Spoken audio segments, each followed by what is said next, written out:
So let's get started. And if you don't mind, kind of sharing your story, however much you feel like sharing about your eating disorder and the messiness, and then, of course, your healing journey. Sure. So I developed my eating disorder, like I said, after my mom died. And I didn't call it an eating disorder at the time. I really was intent on trying to stay small in the aftermath of my mother's Mm-hmm. death because after she died, I really tried to put on a happy face. I pretended that I was okay. I tried to move about my life as though I wasn't dealing with this horrible loss. And the more time passed, the more I felt myself just feeling distant from my mother. And I didn't know how to grapple with that. So I really tried to stay small. And I thought maybe if I stayed the same size my mother was when she was alive, I could somehow be closer to Mm. her. And my most recent memories of my mother were of her in the hospital, not eating because of the chemotherapy treatments. She just had wasted away.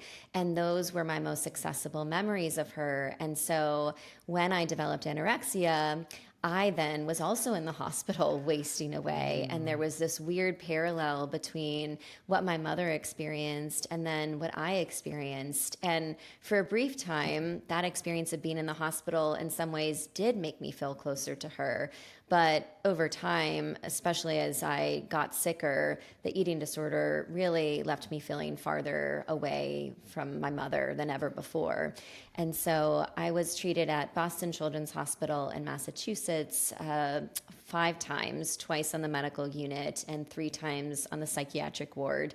I also had been struggling with a lot of the comorbidities that are common among people with eating disorders. So was diagnosed with anxiety and depression and obsessive compulsive disorder and was really rotating in and out of the hospital. The hospitalizations were helpful in many ways, but they didn't give me enough time really to work on the underlying Mm-hmm. issues.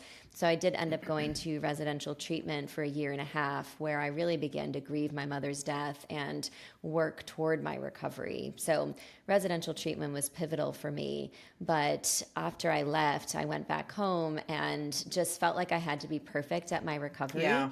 And I was really just intent on being fully recovered, and yet I really didn't even know what that meant. Mm. And I just kept thinking that I could not make one wrong move because I was petrified that if I made a mistake or if I slipped into any old behaviors, that I would immediately get sick after the fact. And so it was really just scary and also exhausting trying to uphold this identity as this fully recovered girl.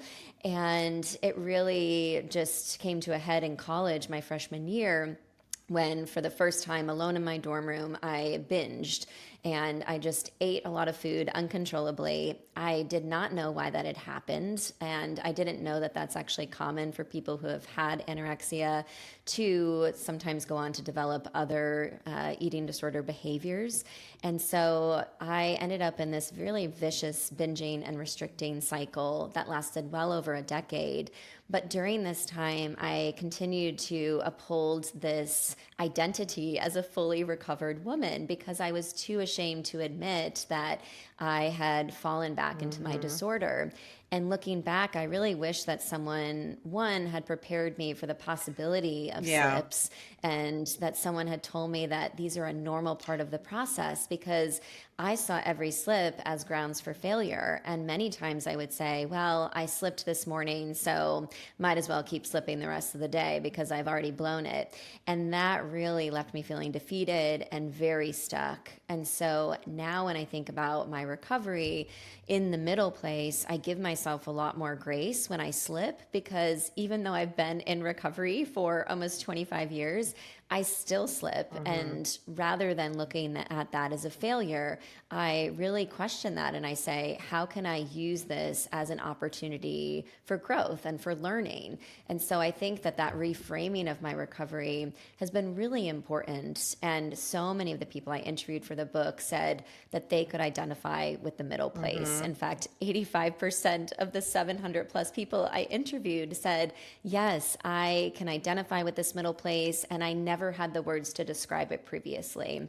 So I think there's a lot of power in naming something and in removing the stigma and shame that comes with being in recovery as opposed to being fully Right, recovered. right. And that perfectionism in when you're in that when you start your healing journey and I know for me when I had that first kind of aha moment and you just feel like, "Oh, okay, I've arrived." And you don't want to make any mistakes and then you're right. Nobody tells you about that. And I mean, they're starting to talk about that now that the transition period is the hardest. It's that transition between your old life and the new life and it's very messy and it's very difficult and you are going to mess up and you're going to slip up. I just had a slip up last week, in my life where I fully got triggered and I reacted to the trigger before I realized I was being triggered. So we're going to have these moments in our life.